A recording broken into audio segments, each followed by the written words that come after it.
Көккөл Қазақстанның оңтүстігінде Жамбыл облысының Меркі ауданында орналасқан.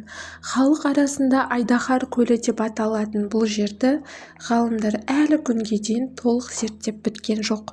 Көлдің аумағы мен тереңдігі туралы нақты деректер жоқ. Гидрологиялық зерттеулерге қарамастан, ғалымдар оның түбін анықтай алмады.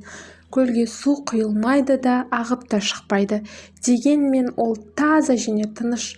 Көккөл туралы көптеген аңыздар бар. Олардың бірінде адамдар өздерін тұншықтырған дауыстарды естідік деседі. Енді бірінде көлдің түбінде алып айдаһар өмір сүреді деп айтады. Олар судағы балықтардың, су ішуге келген құстар мен жануарлардың жоғалып кетуі көлдің түбіндегі тіршілік иесімен байланыстырып айтып жатыр. Сол жерде тұратын адамдар.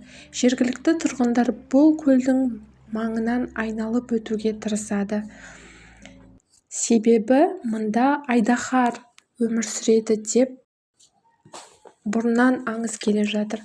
Сол айдаһар судан былай қарай өткен кезде су шипалы суға айналады екен. Ал егер сен бір күні түнде немесе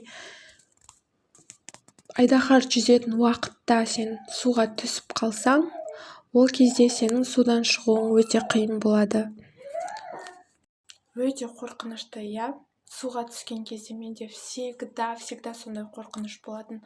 Как будто аяғыма біреу тиіп кететін, или сол суда қатты терең болса, бір қорқынышты су перісі деген сияқтыларды елестететін едім. Но айдаһар бар деп елестетпеппін. Келесі бізде Барса келмес аралы. Ата-әжелеріңізден естіген боларсыз.